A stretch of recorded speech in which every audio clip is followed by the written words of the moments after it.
What's up YouTube, Pewsily here, coming at you with Infernity Xyz combos. I'm just going to be running through different hands that I've had in the past and thought that the combos came out pretty cool. A quick note on this, I don't think of the deck as, in terms of combos, I don't sort of look at a hand and think, oh, how can I do combo number 1, or how am I going to get combo number 3? I just look at the hand and think, what's the best that I can do with this? How can I search as many barriers as possible and keep them live? In the past format before Shockmaster was banned, I might have looked at my hand and gone, how can I make a Shockmaster? Because that was just such an amazing play, because generally you're going to have Shockmaster with an Archfiend backed by barriers, so it's almost impossible to get over. But obviously now that it's banned, I'm just sort of looking at it thinking, how can I put as much damage on the board as I can if I'm going for an OTK, or how can I put as much control on the board as I can while keeping my cards live. So I don't think of it in terms of I'm going to do combo Z, or I'm going to do combo X or combo Y. I just purely look at my hand and think, what shenanigans can I do? So this is a hand that I've genuinely come across before. That's what they will all be while I've just been playing around with the deck. And I wrote it down because it looked like there were lots of different things you could do. Just turns out the one that I did was pretty cool. So just in case you can't see the cards properly, what we've got: Infernity Break, Arcfiend Palabyrinth, Instant Fusion, Transmodify, Infernity Necromancer, and Infernity Archfiend. So here we go. Summon the Archfiend, pay 1,000 and special summon a level 4. It can be any level 4, you don't have to have a specific one. Overlay for Larval Chain. Now you need to detach the Archfiend here, of course, so that you've got it for later, and you're going to send a Street Patrol from your deck to your grave. Banish the Street Patrol, so it's banished from your graveyard to special summon the Necromancer. Activate the Palabyrinth, and you're going to set these two. So keep them face up so you know what they are. Now use this guy's effect to bring back your Archfiend, and he's going to get a search. At this point, I go for Launcher, which you're just going to activate, so it's out of your hand. Now you're going to Transmodify, Tribute the Necromancer, and you're going to special summon another Archfiend from your deck, and his effect is going to get you another Necromancer. Now you overlay these two, this is in hand still, for Larval Chain number 2, activate his effect to send the second Stygian Street Patrol, which is why the second one is so important. I've even contemplated 3, but I really don't want to put the monster count up. Then just immediately use this guy's effect, banish him, to special summon your in-hand Necromancer, and his effect is going to special summon the one Archfiend that you have in the graveyard. And his effect, there's 2 ways you can do this. You can search a barrier or an Archfiend at this point, or sorry, a Necromancer at this point, and I found the best way is to search a barrier, just because of the way it works out. So you then set the barrier.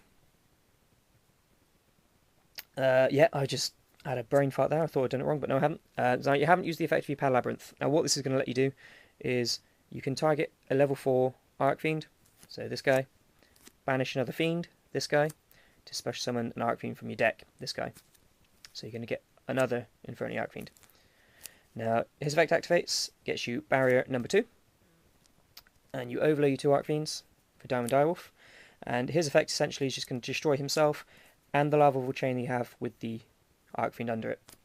This is just to clear up space. It's much like the Shockmaster Leviair Direwolf combo that you've had in previous formats, just to clear up space so that you get most value out of this. You then send off your Launcher to bring back 1 Archfiend and 1 Necromancer. You get 1 search, and then you can use the effect of your Necromancer to get back another Archfiend, and you get another search.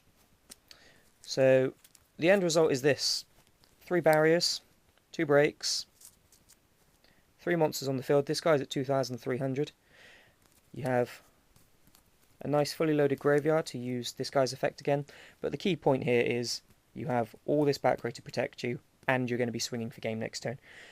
Reason for that is this guy's going to bring back another Archfiend, and you have these guys in attack. This is 2-3, 500, 1-8, 2-3, and you can obviously make a cowboy, but yeah, that's how that combo works out. So I'll do another hand for you now. Oh, by the way, obviously if you're going through and you see something better that you do with all these hands, comment down below. Let me know, because I mean, this is Infernity. Like I've said, there aren't any real combos. and there's usually better ways that you can do things, or different ways to do things, that might end up perhaps with more monsters but less back row maybe. But yeah, that's number 1. Okay guys, so right here we have hand number 2, which is going to be very similar to some of the plays that we were able to make pre-Shockmaster ban, only now they have a different twist on them rather than going for all out control. It's actually a lot more of an aggressive play now. So you have your rotor there. It could be rotor or dark grapher, doesn't matter, as long as it gets you the dark grapher. So you're obviously going to summon that bad boy. Use effect, discard your Stygian Street Patrol in hand to send the obvious Archfiend to the graveyard. So it's going to leave you with these 4 left in hand. These 2 could be any cards as long as they're settable. In this case, just 2 traps, and then Transmodify and Archfiend. Necromancer, sorry. This doesn't necessarily have to be a Transmodify either, but it just leaves plays open for future turns as well if it is the Transmodify.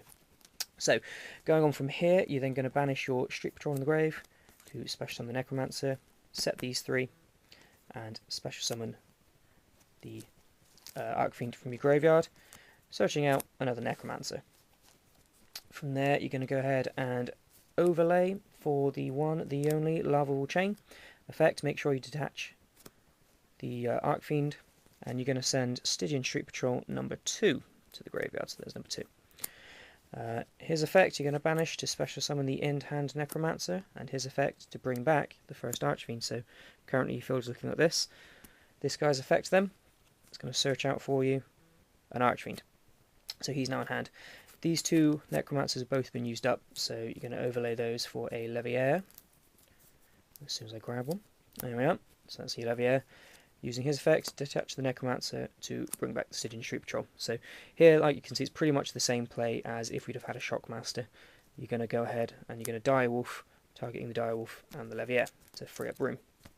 So you now have a Stygian Street Patrol in your graveyard again, which you're going to go ahead and banish to special summon the in-hand Archfiend there. And the reason for doing that is it gets you your launcher, and it sets your grave up, and it gives you space on the field. So you're going to play the launcher, send it off to special summon your 2 Necromancers there. So now your field's looking like this with 2 unused Necromancers. The first Necromancer's effect is going to bring back the Archfiend that's in your graveyard, and you get a search for that bad boy, which will go ahead and be a barrier. Now, this is where this comes in handy. You're going to Transmodify to special summon another guy, which is going to search you another barrier. So now your field's looking like this. Pretty tasty already, you must admit. Now, here is where I like to mix things up a bit and get a lot more aggressive. So normally you'd be going for the Shockmaster play pre-ban list here. You're going to go into Lava Chain, ditching the new Archfiend Heiress, which will then search out the Palabyrinth, which is the sole reason why you don't have to have the Transmodify, because you can Palabyrinth away a Necromancer, but it doesn't particularly matter. So there you are, you have that.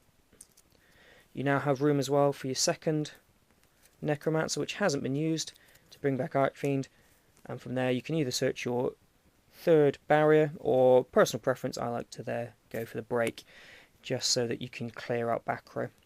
So having the break there gives you the flexibility to actually get rid of something. So there we are. What you'll be able to do from there, turn 2, let's say you've broken a back row that they've set. You then can use the Lava Chain to dump anything, it really doesn't matter, detaching your 1 remaining Archfiend, and you can then use the Palabyrinth, banishing this to special summon back the Archfiend and get another search if you wanted to. But that's another wombo play there. That's very, very aggressive, as you can see there. You've got, from this alone, more than enough a game, because he's at 2-3, he's at 2-3, they're both at 1-8, and you've got Cowboy. And then, obviously, your back row protecting everything. Like I said, these could be anything, as long as you can set them. They could be MSTs or anything at all like that. So, that's another one. Hope you're getting the gist. Okay, YouTube, so we have hand number 3. This one's actually going to be more of an example of what happens when you don't open Amazing, but how with some creative thinking, thinking outside of the box really, and not always using cards to their maximum value means that you're still going to get a lot of mileage out of them.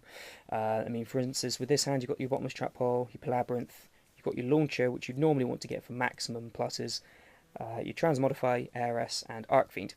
With this hand I would actually normally recommend a passive turn 1, So you can, for instance, set the ARS and the bottomless. So your ARS is going to get destroyed, you get search. And then hopefully, as long as you've drawn something that you can set, you should be able to perhaps go off next turn. However, if in some circumstances, if you wanted to go off, for instance, if you're very close to time or you're in time in game 3 and you wanted to go off, there are ways that you can do it without always thinking about how you're going to get maximum value out of a card like Launcher. You still get to use it, but you're not going to get the maximum pluses off of it that you'd want. And even in that sense, it's still a good card. So here's what I would do. Okay, so you go ahead and activate your Infernity Launcher to discard the Arc Fiend from your hand. And you're going to normal summon your ARS. Activate your Labyrinth, and these are all in your spell and trap card zone. So you're going to go ahead and use Transmodify, send the ARS to special summon an Archfiend. Archfiend's effect then is going to search for you a barrier, because barrier is too good. So from there you want to go ahead, fire off your launcher for your next Archfiend. Just going to search your Necromancer to your hand. And from there, you want the good old Lavable Chain, too strong, detach one, to send a Stygian Street Patrol to the grave. And of course, banish the Street Patrol straight away for the Necromancer in hand. Necromancer's effect is going to bring out the other Archfiend in grave for you, which is then going to go ahead and search for you barrier number 2. Now, you haven't used your Labyrinth over here. It's always worth remembering that it's there. When I'm playing this deck online and in person, I always forget that you can use this once per turn. You play it and you're like, yeah, big monsters, but you always forget that you can keep coming off. So you're going to banish your Necromancer for Archfiend number 2 and get another search. At this point, I would go for break. Similar reasons as before, so that you're going to have more options really, because just straight up summoning something like a Card Trooper and attacking is going to put in a fair chunk of work for you, because this Lavable Chain will be very useful in coming turns. So the break's going to help for something that's just going to be able to straight up attack over you. And obviously 2 barriers is still good. So like I said, that's just an example of how a subpar opening can still provide you with a +2 turn 1 and massive control. So you're still going to be swinging to the fences with these guys anyway. I mean, there you've got, what's that, 6,100 attack on the field? Yeah, 6-1. So, I mean, if you topped a monster, you could potentially take game. I didn't top a monster. There we go. So that's just another example there of how firing off launcher when you don't really want to can still get you results. Okay, guys, so this is the last video I'll be throwing at you here. This is a bit of a longer sort of, as I say, combo one, and it's one that actually more highlights how the new support, ARS and Labyrinth, and even Archfiend's Roar as well, which I've opened with in this one, put in a lot of work, largely to make the deck more aggressive and more able to OTK. Every single time I look at this hand, I think of different things I can do, and it's all because of Summoner Monk. Basically, if you open with Summoner Monk and don't open with like a ton of monsters, you should be winning. So, your 2 monsters you've got here, Summoner Monk and Archfiend. You've got Transmodify and Instant Fusion, and you've got Infernity Break and Archfiend's Roar. Archfiend's Roar is actually quite nice in a lot of these combos, because it means that even if you don't do a huge amount, you've still got Archfiend's Roar to push for game next turn. But with this one, you're actually able to pull off an OTK as well. So I'll go through and show you. And again, it involves thinking a little bit ahead and a bit outside the box. So just going to go ahead here, summon your Summoner Monk. Here you want to discard your Instant Fusion, because the Transmodify is much better for you here, and your Summoner Monk's going to bring out Armageddon Knight, and Armageddon Knight is going to dump a Stygian into the grave. So you want to set these 3 bad boys so that your Archfiend's going to get to do stuff. Banish your Summoner Monk to special summon your Archfiend, and he's going to go ahead and search a Necromancer for you. So what you want to do here is overlay the Summoner Monk and the Archfiend, because you need the Archfiend in the graveyard and Summoner Monk is in defense, so it's less useful. Into Lavable Chain, detach your Archfiend to send Stygian number 2, and then banish Stygian number 2 to special summon the Necromancer that you've searched. And you're going to go ahead and use his effect to bring back your Archfiend, and Archfiend there is going to search a launcher. Now at this point you want to use your Transmodify, tribute your Necromancer, and bring out another Archfiend, and you start searching for barriers now. Oh, sorry, I used the wrong one there. That's gone instead. So you've got your barrier now. Now at this point you want to overlay the Armageddon Knight and the Archfiend for Larval Chain number 2. Detach the Archfiend, and you're going to send this to the graveyard, the Heiress. Heiress will trigger and get you Palabyrinth, so you're going to start making your Archfiends bigger. Now you've got the perfect launcher targets in here, so you're going to fire launcher off to special summon the Necromancer in attack mode,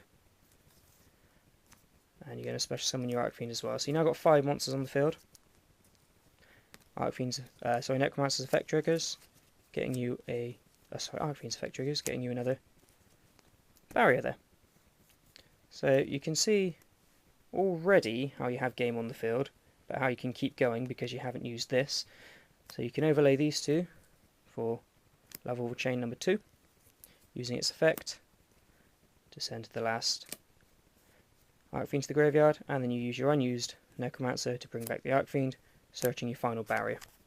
So I have to zoom out for this one, but there you are, there's your final thing. So you've got 18, 18, 500, 18, 2, 3, 3 barriers, a break, and back up for next turn.